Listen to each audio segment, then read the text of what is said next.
अलग अलग बातें बताते हैं और अलग अलग किस्म के इलाज भी बताते हैं। ये लुकनत अब नहीं है, ये रवि जानते हैं ये कितना ज़्यादा प्रॉब्लम था। अब तो बिल्कुल मैं अगर जितना आहिस्ता डाउन बोलता हूँ और यानी मैं कुरान पाक पढ़ने में नहीं है मुझे प्रॉब्लम, और मैं चाहे 2 4 5 सूरतें भी पढ़ दूँ एक साथ, कोई प्रॉब्लम नहीं है। जेल में तो नहीं ऐसा कुछ है? बच्चों के साथ बोलने में हमने महसूस किया कि वहाँ पे भी कम है। मेरी फैमिली बता रही थी कि जब बच्चों के साथ आप खेलते हैं या बातें करते हैं वहाँ पे बहुत ही ख़त्म हो जाती है ऑलमोस्ट। तो ये आहिस्ता आहिस्ता ग्रेजुअली इम्प्रूव हो रही है। मुझे आइडिया नहीं था कि ये इस तरह से है, शायद मुझे खुद भी नहीं पता था।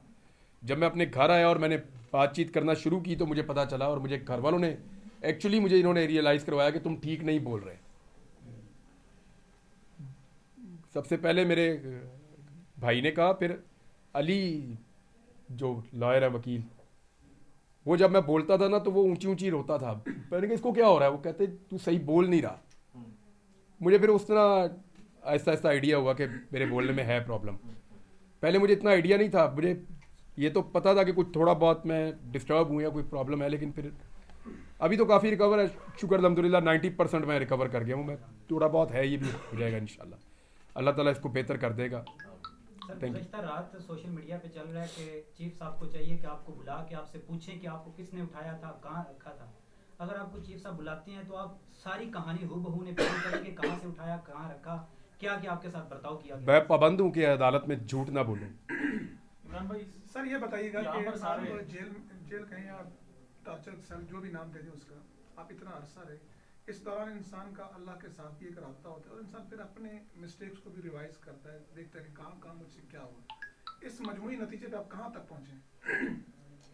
देखिए, आदमी ना गलतियों और सही काम, इन दो चीज़ों के बीच में ही अपनी लाइफ गुजार रहा होता है।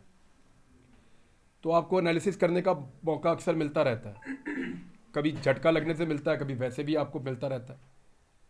तो हर दिन आदमी को कुछ ना कुछ सिखाता है। पहले भी ऐसे ही था, यानी ये जो मैंने एक मामले पे आज भी माजरत की, ऐसा नहीं है कि मैंने कैद होने से पहले नहीं की थी, पहले भी की थी।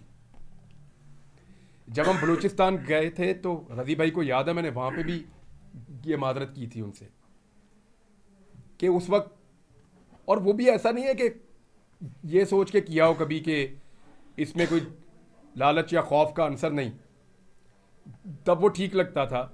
लेकिन आपको रोज़ाना नए हकायक पता चलते हैं। वो बकौल सदीक जान आपकी आंखें खुलती हैं, पूरी कौम की खुल गई आंखें, वो तो ये कह रहा था। तो वो बात ठीक है, आंखों का ऑपरेशन। तो आपको जब नई चीज़ पता चलती है, आप नई चीज़ सीखते हैं। तो इसमें मैंने कई चीज़ों के ऊपर सीखा है, लेकिन सबसे जो बड़ी चीज़ है वो तन्हाई में आपको अल्लाह ताला बहुत कुछ ऐसा सिखाता है जो आपको वैसे कभी मौका नहीं मिलता। ये बात आपकी ठीक है, बिल्कुल ठीक बात है। सर ये बताइएगा कि आज एक मिसिंग दौरान पर्सन में जब आप लापता हुए थे, जब आप गुमनामी की जिंदगी में चले गए थे, कभी ऐसा महसूस हुआ, कोई ऐसा दिन आया आपकी जिंदगी में कि आपने कहा बस अब शायद मैं कभी भी वापस आ सकूं या आज आखिरी दिन है? रोज़ सर अगवा होने से लेकर निकलने तक का सारा जो आपको पता है कि कितने दिन आप कहाँ रहे हैं। और सर इसमें ये भी ऐड करते हैं, यहाँ पर भी सारे सहाफ़ी हैं, तो खुदा ना खास्ता कभी किसी सहाफ़ी के साथ इस तरह से हो सकता है। तो वहाँ पर अहवाल जिस तरह से भाई ने पूछा, लेकिन वहाँ पर मेन चीज़ जो है कि किस तरह बंदा डट सकता है किसी अपने पॉइंट अल्लाह ना करे कभी किसी को ऐसी तकलीफ से गुजरना पड़े, अल्लाह ना करे। मेरी दुआ है आप सबके लिए, अल्लाह किसी को भी ऐसी तकलीफ से ना गुजारे। सर आपका ऐसा अरसा गुजारा, सबसे ज्यादा जो चीज आपको याद आई वहां पे, टाटा सेल कहें, जेल कहें, कुछ और कह लें, वो ऐसी क्या चीज थी जो पर्सनली जो आपको याद आई? वो 2 4 दिन होना तो आपको एक दो चीज़ें याद आती हैं, मेरी तो कोई चीज़ बची नहीं थी जो याद ना आई हो। सबसे पहले तो आपको अल्लाह याद आता है। जब भी आप फंसते हैं ना जिंदगी में कभी, सबसे पहले आपको अल्लाह याद आता है। अल्लाह ताला कुरान पाक में कहता है बार बार कि ख़ास तौर पे उसने कश्ती वाली मिसाल दी है कि जब इनकी कश्ती तूफ़ान में घिर जाती है तो ये अल्लाह को याद करते हैं, खालिस अल्लाह को पूरी तौहीद के साथ। तो जब अल्लाह इनको साहिल पे पहुंचा देता है तो फिर अक्सर जो है उनमें से कुछ ऐसे हैं वो मुकर जाते हैं। आपके सामने कोई डिमांड रखी गई? ये जब अंधेरा भी बहुत था और आंधी भी बहुत तेज थी, तब भी आपने छोटा सा चिराग जलाया हुआ था, पूरा अंधेरा होने नहीं दिया कभी। यही बात मैं वकला से कह के आया हूँ कि उनसे मेरा इख्तलाफ कई बातों पे रहा, लेकिन इसके बावजूद काले कोर्ट ने अपनी लाज रखी है। उन्होंने हर लेवल पे इसकी मजम्मत की है कि जो गलत है वो गलत है। इसी तरह आप लोगों ने, हमारे आपस में इख्तलाफ तो हो सकते हैं पॉइंट ऑफ व्यू के ऊपर, और रहने चाहिए। अगर हम आपस में इख्तलाफ नहीं करेंगे फिर हम फारिग हैं, फिर हम कुछ भी नहीं कर सकेंगे। हमें ज़रूर इख्तलाफ करना होगा एक दूसरे के साथ, लेकिन जहाँ पे रूल ऑफ लॉ की बात है, जहाँ पे हुकूक की बात है, वहाँ पे हमें एक मौक़िफ़ रखना पड़ेगा। तो आप लोगों ने बड़ी मेहरबानी की, आप सबका मैं दिल से शुक्रिया अदा करता हूँ। और मैं स्पेशली इसी मकसद के लिए आया हूँ यहाँ इस्लामाबाद में। एक तो मुझे पता चला कल से नौरीन रो रही थी, मुझे दोस्तों ने बताया, तो वो भी एक एक्साइटमेंट थी कि चलो देखते हैं।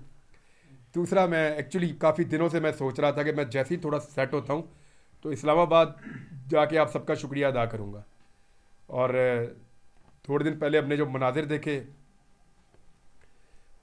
ख़वातीन और बच्चों के साथ, जो पुलिस ने टॉर्चर किया इस्लामाबाद में, वो मुझे लगा कि उनका हाल भी देखना चाहिए जाके। फिर मैंने वहाँ जाना भी मुनासिब समझा, वहाँ भी मैं गया, रज़ी भाई लेकर गए, सदीक जान, बाकी दोस्त साथ थे। बहुत शुक्रिया आप लोगों का, once again thank you very much. कुछ आप पूछना चाहें? सर, मैं हाजिर। मेरा एक सवाल है। आपकी जुबान में लुकनत आ गई है सर, इसकी वजूहात बयान करें। आपके साथ जेल में क्या हुआ था, इसका जवाब हमें आज तक नहीं। ये तो मुझे भी नहीं समझ आई यार। डॉक्टर, बिस्मिल्लाहिर्रहमानिर्रहीम। सबसे पहले तो मैं आप सबका शुक्रिया अदा करता हूँ डिजिटल मीडिया वालों का। उसका सादा सा रीज़न है भाई कि जब मैं वापस आया तो मुझे आहिस्ता आहिस्ता चीज़ें बताई दोस्तों ने, मेरे घर वालों ने, भाइयों ने, फैमिली ने। वो ये बता रहे थे कि मीडिया से तो आप गायब ही हो गए थे, कोई बात ही नहीं करता था। वो लोग जो दिन भर बात करते थे फिर वो भी बात नहीं कर रहे थे। मजबूरी सबकी, किसी को भी ब्लेम नहीं किया जा सकता ऐसे माहौल में। लेकिन डिजिटल मीडिया ने दिखाया कि वो आवाज़ उठाते रहे किसी न किसी फॉर्म में, कहीं ना कहीं ज़ोर लगाते रहे। स्पेशली इस्लामाबाद के, अभी मैं आ रहा था तो मेरी वाइफ ने मुझे बताया कि एग्जैक्टली जिनका आपको शुक्रिया अदा करना चाहिए वो इस्लामाबाद के डिजिटल मीडिया वाले, जिन लोगों ने बहुत आवाज़ उठाई। मैं आप सबके नाम तो नहीं ले सकता, लेकिन आप सबका शुक्रिया अदा कर सकता हूँ। और आप लोगों ने बड़ी मेहरबानी की कि उस वक्त जब अंधेरा भी बहुत था और आंधी भी बहुत तेज़ थी, तब भी आपने एक छोटा सा चिराग जलाया हुआ था, पूरा अंधेरा होने नहीं दिया कभी। यही बात मैं वकला से कह के आया हूँ कि उनसे मेरा इख्तलाफ कई बातों पे रहा, लेकिन इसके बावजूद काले कोर्ट ने अपनी लाज रखी है। उन्होंने हर लेवल पे इसकी मजम्मत की है कि जो गलत है वो गलत है। इसी तरह आप लोगों ने, हमारे आपस में इख्तलाफ तो हो सकते हैं पॉइंट ऑफ व्यू के ऊपर, और रहने चाहिए। अगर हम आपस में इख्तलाफ नहीं करेंगे फिर हम फारिग हैं, फिर हम कुछ भी नहीं कर सकेंगे। हमें ज़रूर इख्तलाफ करना होगा एक दूसरे के साथ, लेकिन जहाँ पे रूल ऑफ लॉ की बात है, जहाँ पे हुकूक की बात है, वहाँ पे हमें एक मौक़िफ़ रखना पड़ेगा। तो आप लोगों ने बड़ी मेहरबानी की, आप सबका मैं दिल से शुक्रिया अदा करता हूँ। और मैं स्पेशली इसी मकसद के लिए आया हूँ यहाँ इस्लामाबाद में। एक तो मुझे पता चला कल से नौरीन रो रही थी, मुझे दोस्तों ने बताया, तो वो भी एक एक्साइटमेंट थी कि चलो देखते हैं। दूसरा, मैं एक्चुअली काफ़ी दिनों से मैं सोच रहा था कि मैं जैसे ही थोड़ा सेट होता हूँ तो इस्लामाबाद जाके आप सबका शुक्रिया अदा करूँगा। और थोड़े दिन पहले हमने जो मनाजिर देखे ख़वातीन और बच्चों के साथ, जो पुलिस ने टॉर्चर किया इस्लामाबाद में, वो मुझे लगा कि उनका हाल भी देखना चाहिए जाके। फिर मैंने वहाँ जाना भी मुनासिब समझा, वहाँ भी मैं गया, रज़ी भाई लेकर गए, सदीक जान, बाकी दोस्त साथ थे। बहुत शुक्रिया आप लोगों का, once again thank you very much. कुछ आप पूछना चाहें? सर, मैं हाजिर। मेरा एक सवाल है। आपकी जुबान में लुकनत आ गई है सर, इसकी वजूहात बयान करें। आपके साथ जेल में क्या हुआ था, इसका जवाब हमें आज तक नहीं। ये तो मुझे भी नहीं समझ आई यार। डॉक्टर